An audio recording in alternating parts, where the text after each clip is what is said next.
My name is Rebecca Gallagher. I'm the executive director of the Poconos VRO, and we have partners of our association who help support our organization in general by providing some funding for us, but also some really strong educational tools for our members. And so that's what this webinar today is all about. We are so excited to have Airbnb as a partner, not just of our association, but also of our annual conference. And so their support is greatly appreciated of our association and our members.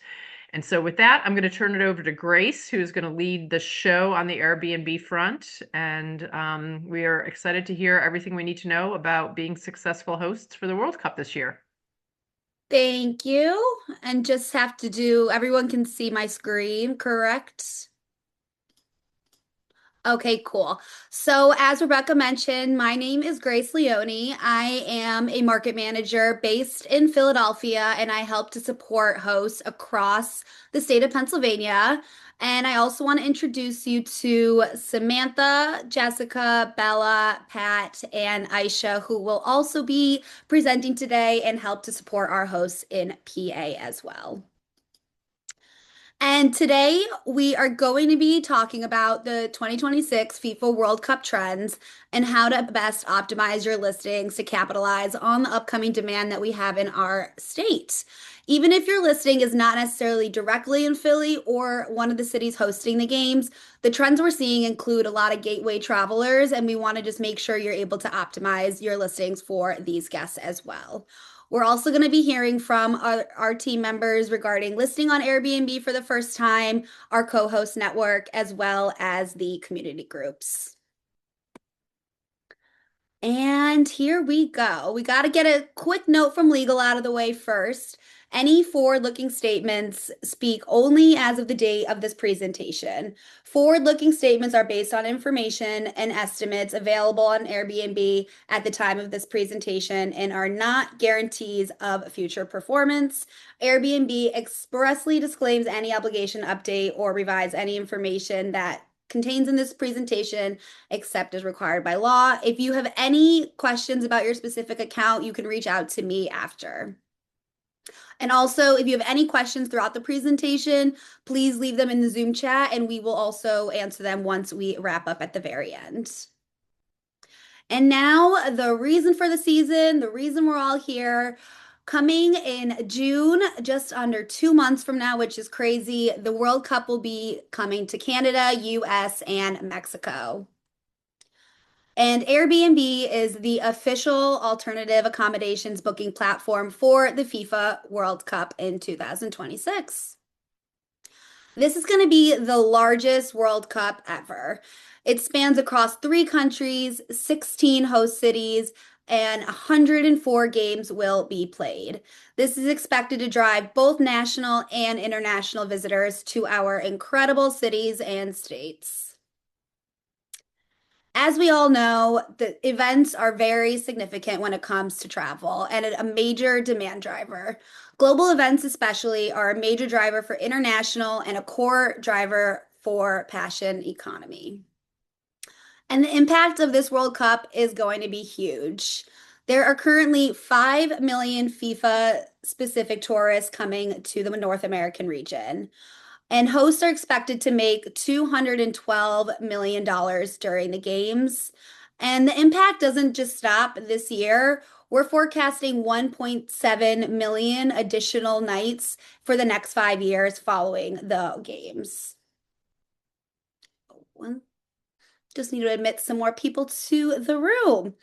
And now there is going to be over 380,000 guests who are expected to use Airbnb for stays during the FIFA World Cup, which is going to generate an estimated economic impact of $3.6 billion for host cities. And a quick quote from our founder and CEO, Brian Chesky. The World Cup brings the world together, and so do we. Airbnb is proud to partner with FIFA to offer fans a once-in-a-lifetime experience during the tournaments, while welcoming hundreds of thousands of guests during the 2026 FIFA World Cup, and driving meaningful economic impact for local economies. And now let's talk a little bit more about some of the trends that we're starting to see. Guests from the US, UK, and Canada are driving the most searches for stays during the match dates. It's important to note that Mexico, France, Germany, Brazil are also top countries searching for World Cup travel. Our data is revealing that the World Cup is drawing families and groups from around the world to participate in this once in a lifetime opportunity. In fact, families and groups account for more than half of our bookings so far. Two-night stays are the most common amongst this group, representing nearly 30% of our bookings, followed by 4 to 5 night stays, which represent over 20% of our bookings right now. Many families are choosing larger, more affordable homes, with approximately 75% of family bookings being for 2 and 3 bedroom listings. Event travel is especially popular for those Gen Zers, who account for more than 15% of our bookings, with nearly half traveling in groups, reflecting that social nature of World Cup travel. International interest is also notable, with London and Glasgow emerging as leading origin cities for Gen Z guests, followed by Tokyo and LA. Many travelers are using the World Cup tournament as a launching pad for further travel into our country, especially those coming from further away. Keeping the travel trends in mind for those based outside of Philly, such as the Poconos, will be important when you are looking to optimize your listings this year. In fact, international travelers visiting during the World Cup account for 70% of gateway travel resulting from the tournament and are driving other international trends. Latin and South American travelers are staying longer, 16 nights on average, followed by travelers from Europe staying 14 nights, Asia Pacific 13 nights. International travel patterns vary by country, with travelers from Argentina taking the longest trips overall, while travelers from Germany visit the most destinations during their trips. Early booking trends show strong demand for listings priced under $500 a night. With many 2+ bedroom homes available at that price point, make sure you're offering more space and a better value for those families and groups coming through. Deloitte estimates the average earnings per host during the World Cup in Philly to be about $1,900, and that NY in New York and New Jersey area to be $5,700. At this time, the final ticket sales have officially dropped, and so now is the time to ensure your listings are being optimized to attract those guests looking to finalize their bookings for the upcoming World Cup. All of this can be found online, but we just wanted to make sure you're able to see the current schedule for the games that are going to be based in Philly, with the first game kicking off on June 14th and the final one being on 4th of July in America 250. And now let's talk a little bit more about optimizing on Airbnb. I'm often asked by my hosts, how do I get to the top of the page? What does it take to be on that first page result for my area? And Airbnb uses a specific algorithm to determine where your listings are going to appear in the search. And the positioning may vary from guest to guest. So the listings I see when I search for the Poconos or Philly or wherever may look different than what you're seeing when you're searching for these areas. Our algorithm takes into account numerous factors such as pricing and availability, quality, responsiveness, your listing page, including the listing title, description, content, including photography and amenities, and finally, the listing popularity. And now I'm going to pass it over to Sam, who's going to walk you through 3 factors that are worth really looking into, like pricing, quality, and upcoming availability. Thanks, Grace. Can everybody hear me? Okay, good. So as Grace mentioned, now I'm going to share a little bit more on the importance of quality on Airbnb. So why is quality important? Think of quality as a key driver of success on Airbnb.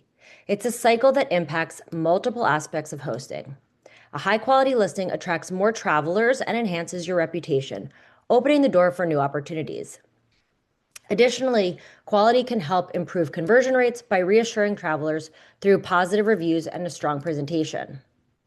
Now, the Airbnb algorithm considers many factors as it relates to search, but some of the factors have a larger impact than others. In particular, popularity, price, and quality of a listing heavily influence how it appears in search.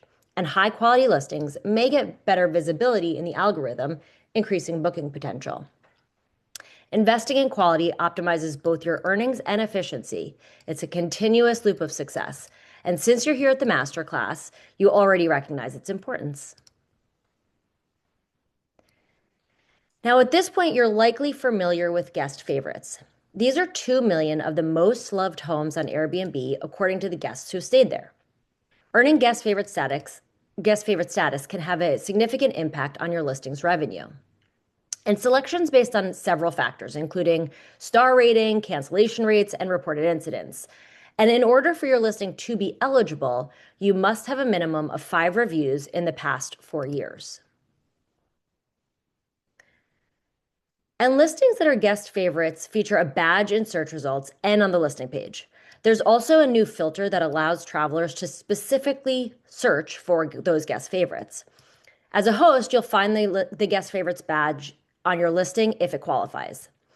Now, one unique aspect of guest favorites is that the listings are evaluated daily. So just because your home isn't a guest favorite today doesn't mean it won't be tomorrow. Your next booking or review might help you earn this recognition. And this is really where you can show off all of your hard work. I know that you work hard and you want to provide guests with an incredible experience, and it's important that guests get the right idea and set the right expectations from the beginning, especially as we get ready to welcome the world. This may be people's first times visiting Pennsylvania. You want to ask yourself, what makes my listing unique and special? What does someone need to know before they arrive that will set those clear expectations and create a seamless experience? The genuine care is really what attracts and delights guests. So now that I've shared the importance of quality, I want to share some stats. In 2025, guest favorite listings accounted for about 20% of all listings on Airbnb. Additionally, guest favorite listings accounted for 40% of all views during the second half of 2025. So now that we understand quality, let's talk about price. Price is one of the main factors guests consider when choosing where to stay. The right price can help attract bookings and boost your earnings on Airbnb. And pricing your properties competitively can also help your listings rank higher in Airbnb search results. Now, you might be surprised by this stat, but active listings that decreased their price by at least 5% or more generated 38% more bookings over the next 365 days compared to listings that don't. This is how impactful price can be to your overall revenue. Now, one of the tools that I love most is our similar listings tool, where you click on your listing, you highlight over dates, and you see your rate versus booked and unbooked listings in your market. This really gives you the power and the tools to ensure you're staying competitive.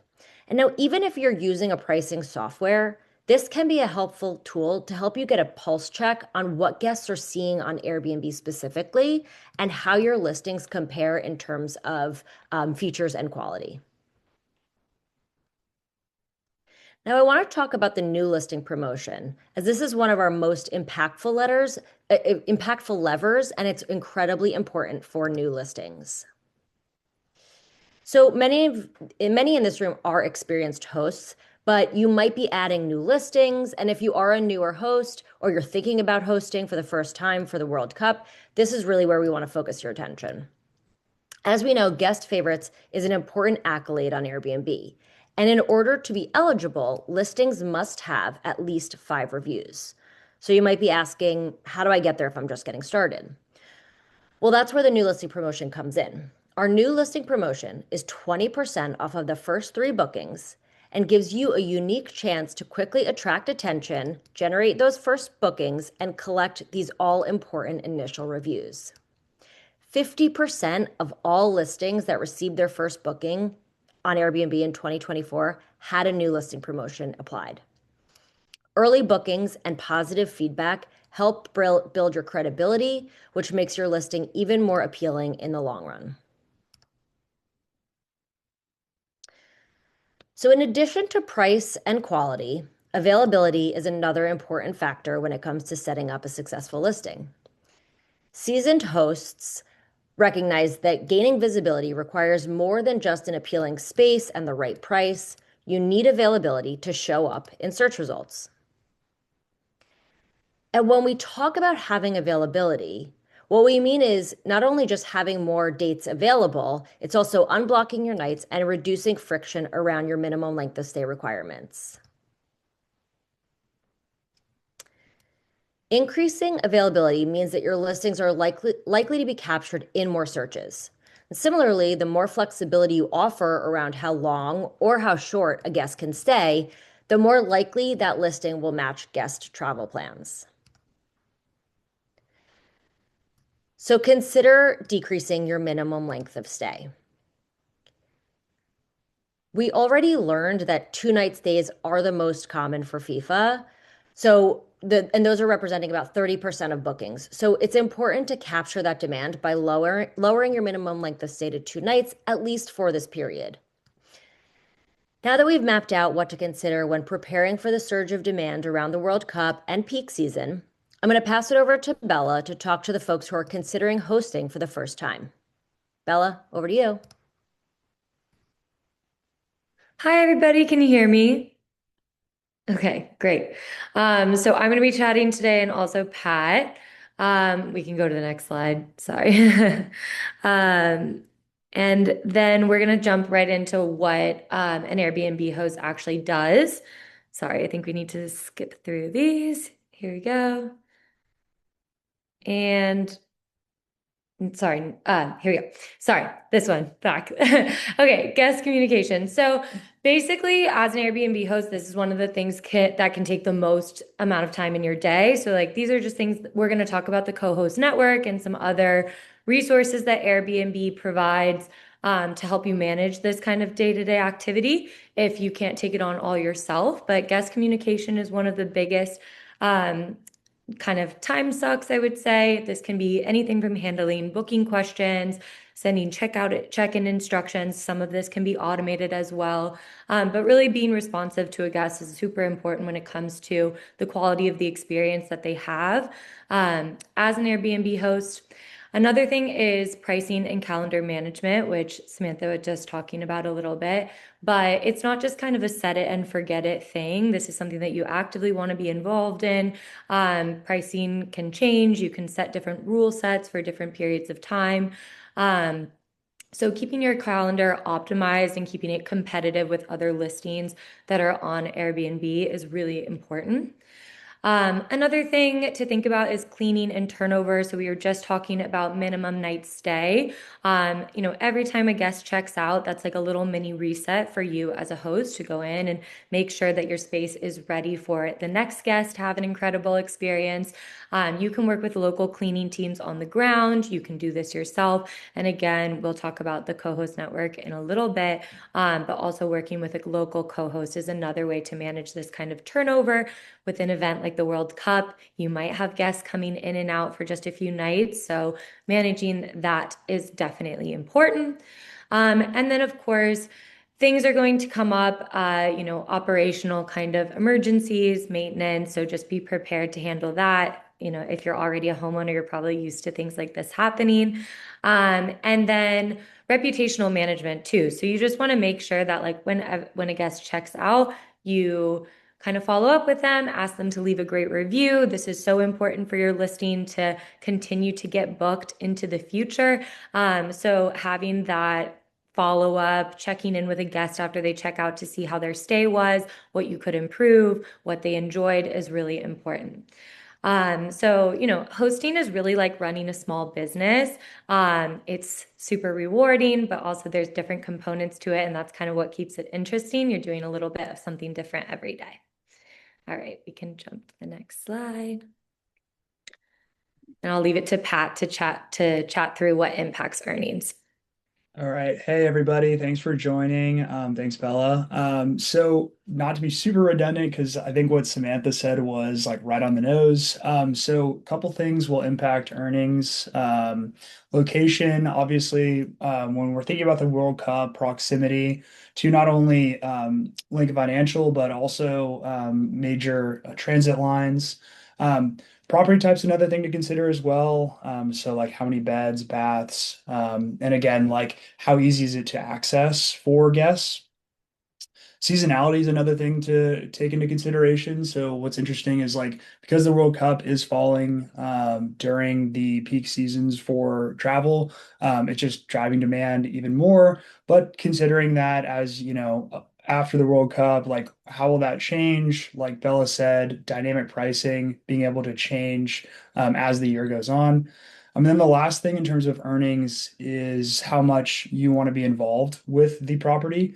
So whether that's utilizing a co-host, which I believe we'll talk about after this, or if you want to do it yourself, but just taking those things into consideration, costs for cleaning or management fees. And we can go to the next slide. So when it comes to cost and profitability, this is something that I know we have some existing hosts on this call and new hosts.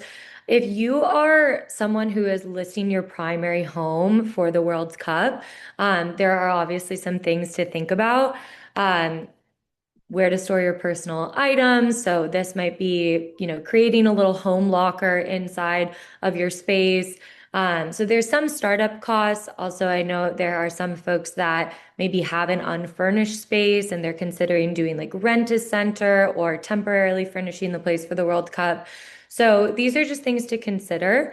Some of these are one-time startup costs. Some of them are ongoing, like cleaning expenses, just putting out maybe dishwasher pods or buying some paper towels for your space. So these are all things to think about. There's ways to make it organized and kind of scalable. A lot of our hosts have Costco memberships. You can go stock up on everything you need and keep it in a closet, again, to make that turnover easy. And then, there are different things like if you are working with a co-host or a property manager, they will oftentimes set their own fees. You can incorporate a cleaning fee into the cost, into your nightly rate, so that the guests can see where kind of everything is, where all the funds are going to when they're making a booking. But it's really more than just setting a nightly rate. It's understanding what your total operating costs are as an Airbnb host, factoring that in and making sure that, of course, you're setting a fair and competitive rate, but also covering your costs. And on this note, one other thing, we are doing some incentives for new hosts for the World Cup to help kind of compensate for these one-time startup costs that might come up as you're getting started with hosting. All right, we can jump to the next slide.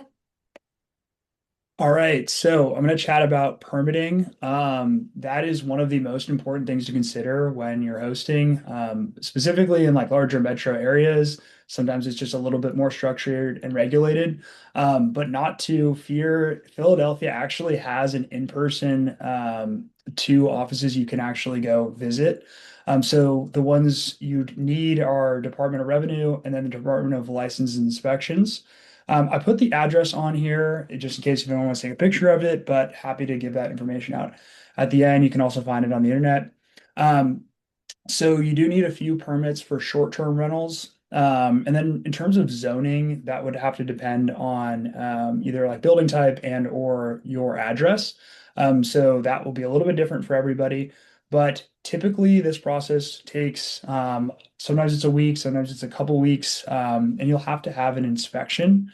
So it's just about safety requirements, so smoke detectors, carbon monoxide, to obtain the rental license. Process is pretty easy to set up, but just wanted to put this out here because when you're setting up a listing on Airbnb, it will require you to enter in these permit numbers. This is just for new hosts. And you won't be able to list short term without these. And they'll give you the number, they'll send it to you, and then you just renew them manually. So we can go to the next slide. And then with the Poconos, because I know we have a mix of folks here, it's a little bit different from Philadelphia because there's not just one single set of rules. It will depend on the township that your property is located in. So a lot of the different townships have their own permit regulations. You'll also need to pass an inspection, as Pat kind of mentioned, that is also similar to Philly.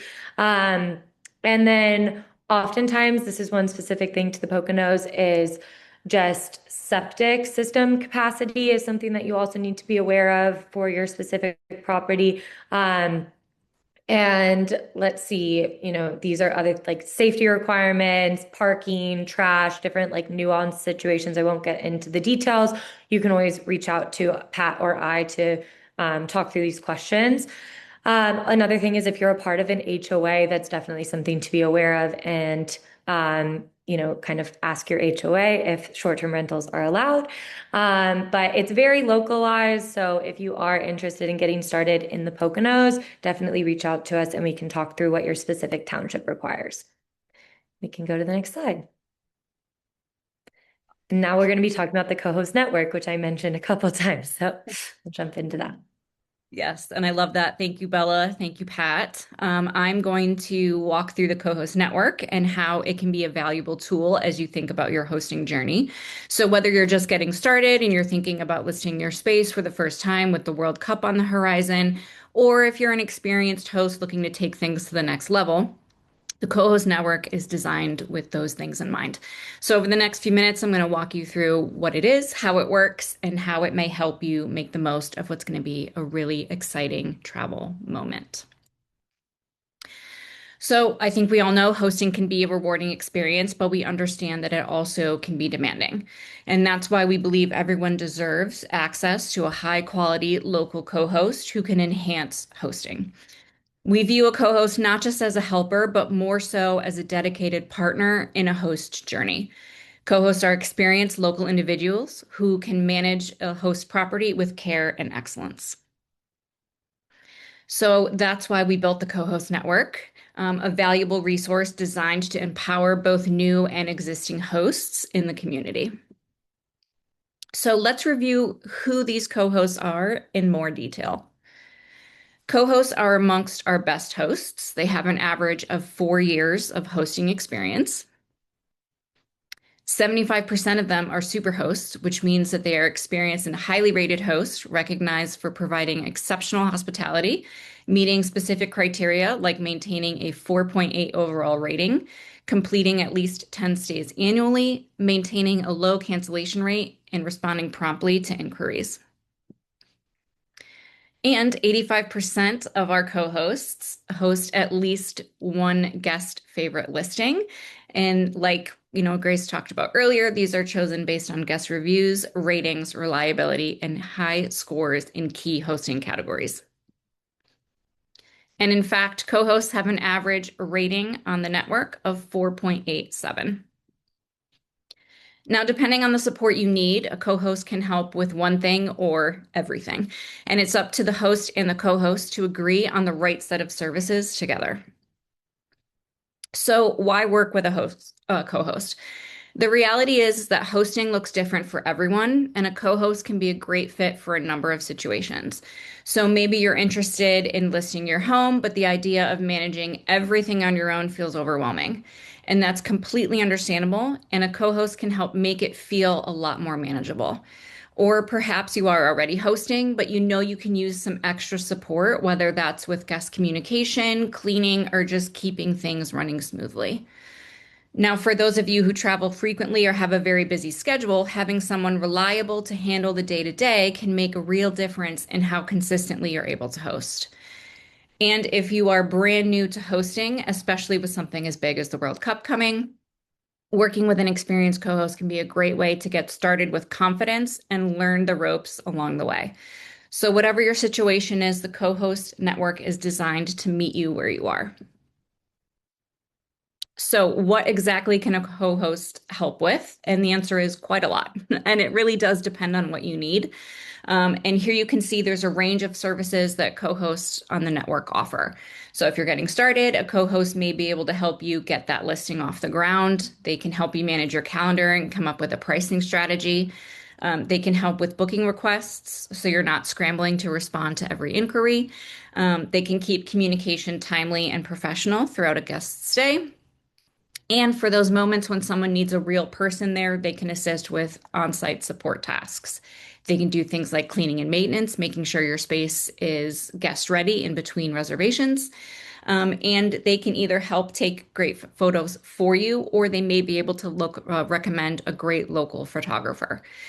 There's also things, that every host needs that are a little bit different. So we do have co-hosts who offer things like hospitality coaching. They do revenue analysis, SEO optimization, and hospitality coaching, landscaping, sorry.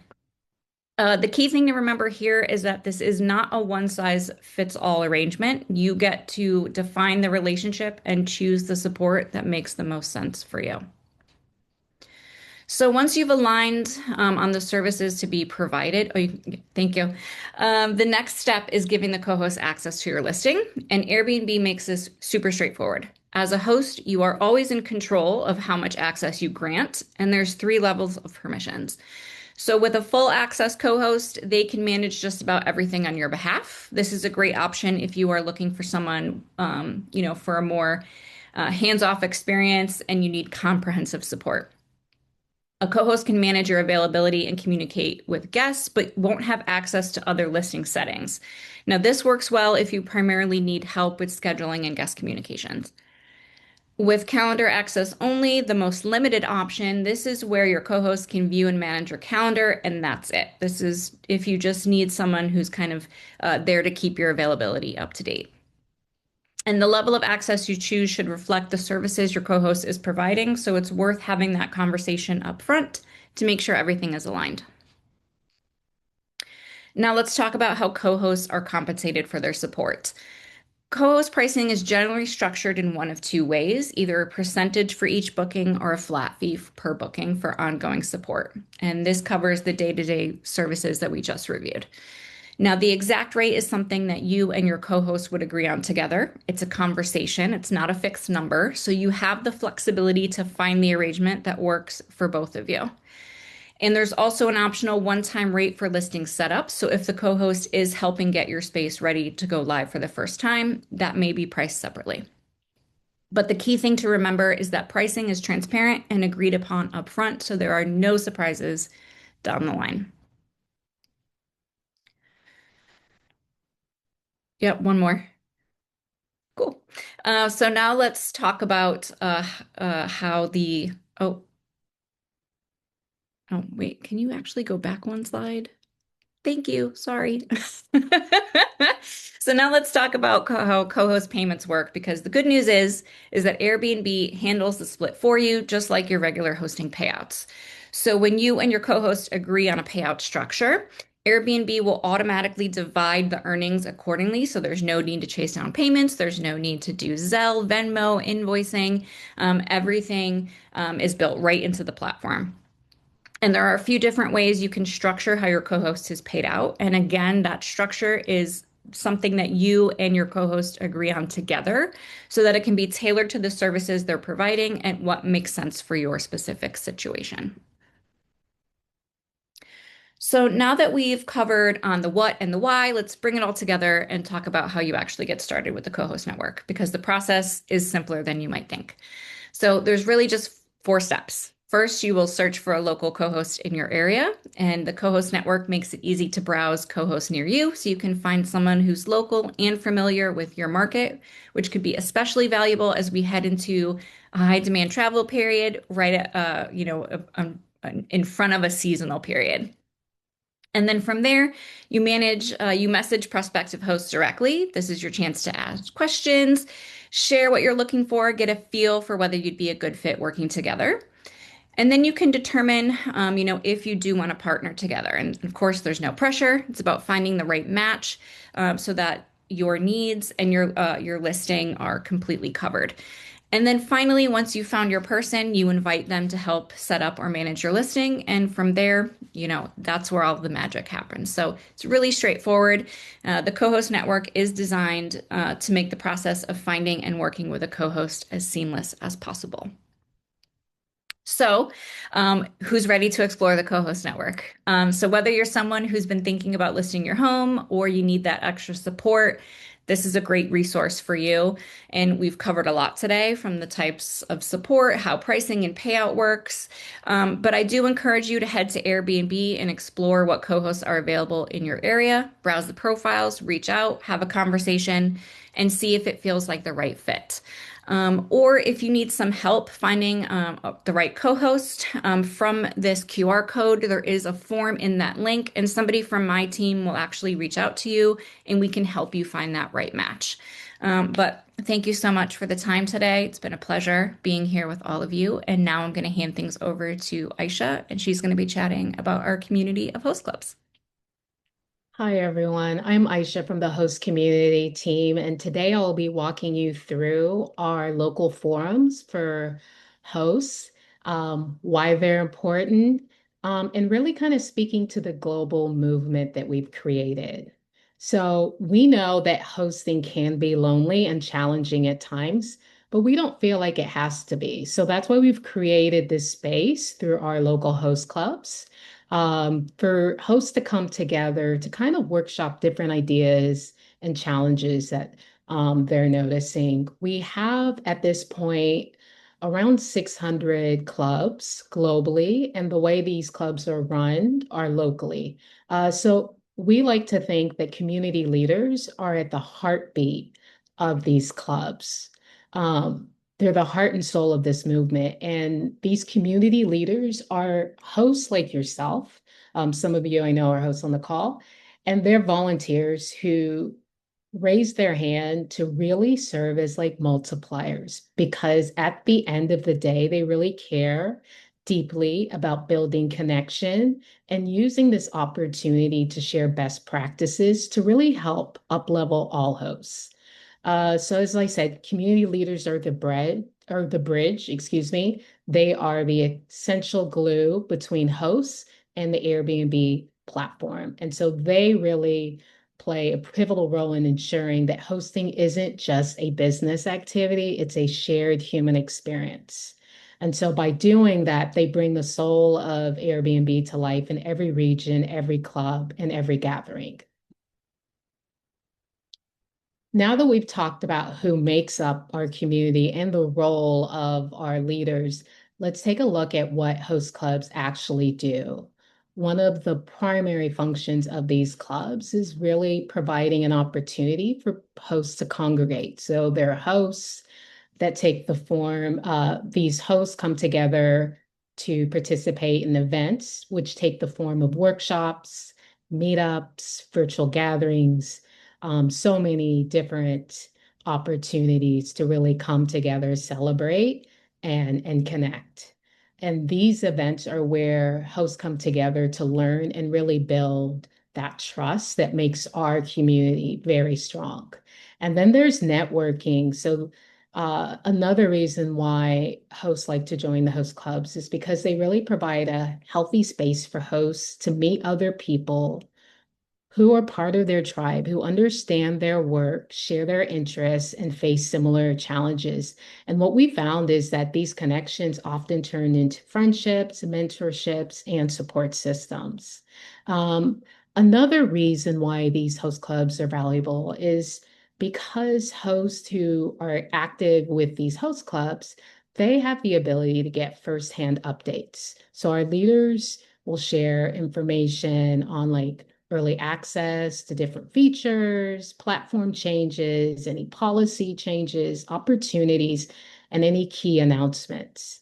And then finally, there's the ability for club members to join forces with the leader to engage with local issues that matter. So whether that's a policy discussion, advocacy, or representing host perspectives. And I think the beautiful thing about these host clubs is leaders do a really good job of amplifying what's being discussed on the ground and funneling back those insights to the business. We actually have a number of host clubs that support hosts throughout Pennsylvania. So Central Pennsylvania, Pittsburgh, Philadelphia, and Poconos. And I'm really happy to say that we have two leaders that are on the call today. Sam Reed from Philly, representing the Philly Host Club, and then Jenny Snow with the Poconos Host Club. So there's a lot to look forward to. We're actually moving to a new home. And so within a week or so, you should be receiving some invitation emails to join the host clubs in a new space. Same content that you received before, but some new surprise and delight opportunities to look forward to. So with that, I will pass it to Grace to bring it all together. Thank you. And as Aisha said, I will be wrapping it up. So, as we reviewed before, the foundation for success on any Airbnb host comes down to three major behaviors: positive hosting, attractive pricing, and great availability. Positive hosting behavior like quick responses and good communication, accurate listing details, great hospitality, and thoughtful communication will lead you to better reviews and repeat bookings. Attractive pricing helps your listing stand out and appeals to a wider range of guests, especially in a competitive market where many people are going to be trying to attract those World Cup travelers. And then, of course, great availability, meaning keeping your calendar open and flexible, ensuring you're able to capture those 2-night length of stays that we're seeing. And this will help create more booking opportunities that'll meet our guests' travel needs. Our Airbnb landing page is officially live. And as we talked about earlier, there's so many ways to help optimize your listing to try to get yourself on this landing page and make sure you're amongst the popular listings that guests are looking for. And right now, we do have the opportunity to offer incentives for you as a host. If you help refer any new hosts to our platform, you're eligible to earn up to $185 to $1,100 during the FIFA World Cup. And if you are new to Airbnb and are looking to list, we're also offering an additional incentive for hosts during this time, which you can see here with the QR code as well as visiting our website. Thank you all for joining us today. If anybody has questions, please feel free to hop off mute and ask now. But I will also provide my email address if you do want to reach out to me individually to review your account as well. And don't be afraid, don't be shy if you do have a question. We're all here.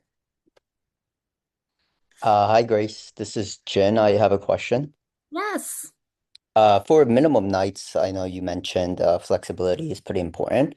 Would you say most successful hosts are doing a minimum one night, or is there specific, um, nightly requirements that are outperforming compared to others? Yeah, so what we were saying earlier, we're seeing most of our hosts have a 2-night minimum length of stay over the World Cup. Since most people are traveling from further distances, their guests will be looking to stay for longer than just one night. So whatever works for you. But if you do have maybe 2 reservations staying for 2 nights and then there's a gap in between, we would recommend opening up for that one night to make sure you're able to capture as much demand as possible. Got it. Thank you for that. And then one more additional question about pricing. Um, I, I'm a host currently in Philadelphia. I have a couple listings there. I was recommended by another host who uses the what is it? Smart pricing, I believe.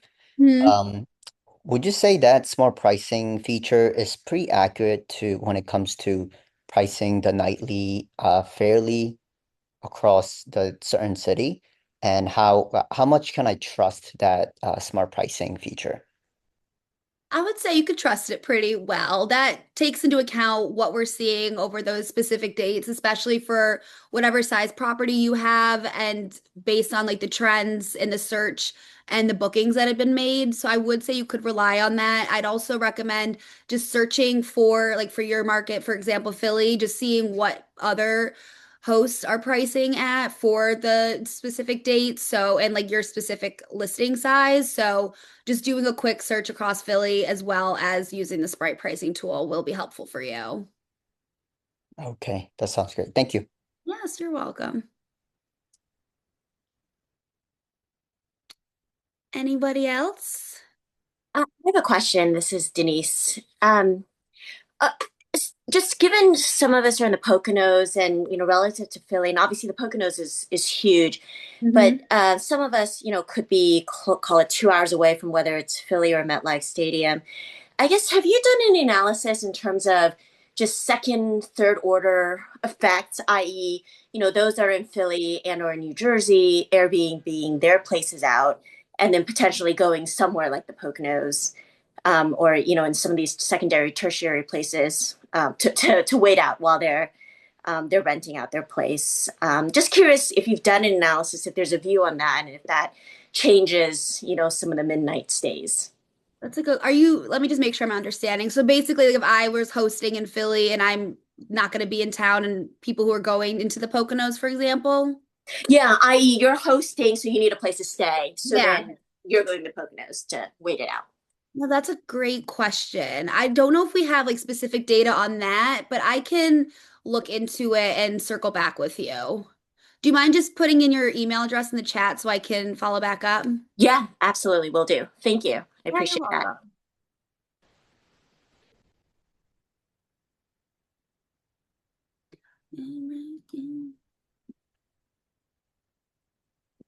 Anybody else? And if not, as I put my email address in here, I cover the state of PA. So if you have any specific questions that you want me to follow up with, I'm happy to do so as well. But if that is it, I guess we are good to wrap up. Thank you everyone for joining and have a lovely rest of your day.